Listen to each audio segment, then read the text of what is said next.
Ladies and gentlemen, India and Israel, two nations shaped by struggle, strengthened by survival, and unstoppable in their pursuit of peace with dignity. Together, they're not just exchanging intelligence, they're exchanging belief. India and Israel's collaboration is one of the most strategically significant partnerships in the modern geopolitical landscape. And its foundation is built not merely on transactional exchanges, but on shared strength, mutual respect, and deep intelligence-based cooperation. These two nations, while distinct in geography, culture, and history, are remarkably aligned in their core experiences and national character. Both have faced existential threats since their birth as modern states. Both have been surrounded by hostility, subjected to repeated terror attacks, and compelled to develop a security mindset that is not reactive, but deeply proactive. This shared reality has fostered a bond that is less about diplomacy on paper and more about understanding forged in fire. Israel, a small nation by size but enormous in its strategic capability, has over the decades developed some of the world's most advanced defense systems, intelligence networks, and counterterrorism strategies. It has turned adversity into innovation, building a robust security apparatus that integrates real-time intelligence with rapid tactical response. India, with its vast geography and a complex array of threats, both from within and across its borders, has long admired Israel's ability to handle high-pressure threats with surgical precision. This admiration has transformed into real collaboration, where both countries learn from each other, share resources, and develop joint strategies aimed at preempting and neutralizing risks long before they can materialize. At the heart of this collaboration is trust. In the world of intelligence and defense, trust is not given lightly. It is earned over time through consistent behavior, shared goals, and mutual accountability. India and Israel have achieved this through years of behind-the-scenes cooperation, from information sharing on terrorist networks to the co-development of weapons systems and surveillance technologies. The result is a partnership that doesn't just react to threats, but anticipates them. They understand that in modern warfare and strategic policy, knowledge is as powerful as firepower. Satellites, drones, cyber intelligence, and AI-driven analytics are the new battlefield. And in these areas, India and Israel have become close allies, each bringing unique capabilities to the table. Israel's defense industry has found a natural partner in India's expanding military modernization program. From the Barak missile systems to drones, radar technology, and border surveillance equipment, Israeli innovation has seamlessly merged with Indian scale and deployment needs. This is not just about arms trade, it's about co-creation. Joint ventures that include research, manufacturing, and training. Israeli experts frequently collaborate with Indian defense institutions, not just selling tools, but helping shape doctrines. On the other side, India's size, its diversified defense challenges, and its long-term security goals provide Israel a testing ground and a strategic ally in a region where trusted friends are few. But perhaps more importantly, this collaboration transcends military hardware. It is intellectual and philosophical. Both nations understand the power of precise action. Where the world often views confrontation through the lens of brute force, India and Israel share a belief in tactical wisdom, using minimal force for maximum effect, neutralizing threats without escalating instability.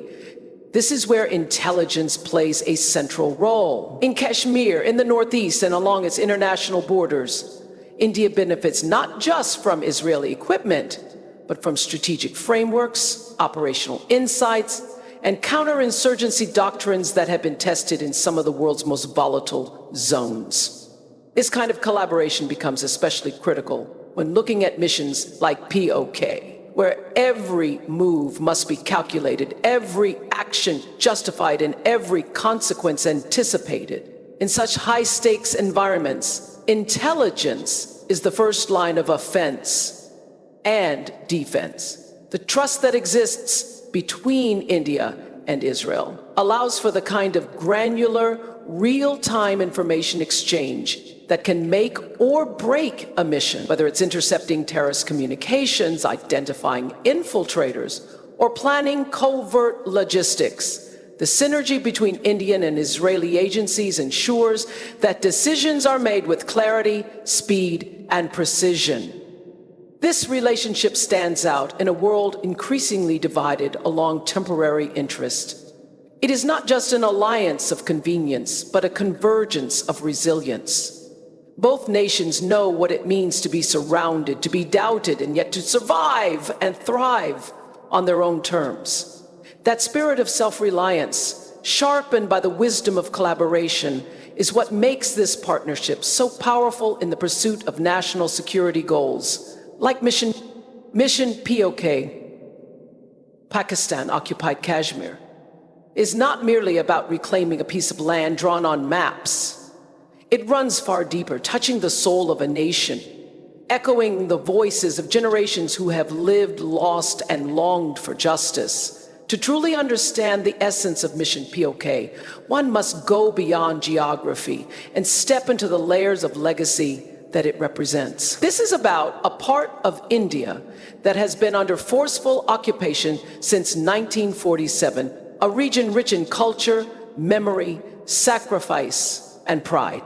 For decades, the issue has simmered in silence, often reduced to headlines, military standoffs, and diplomatic debates.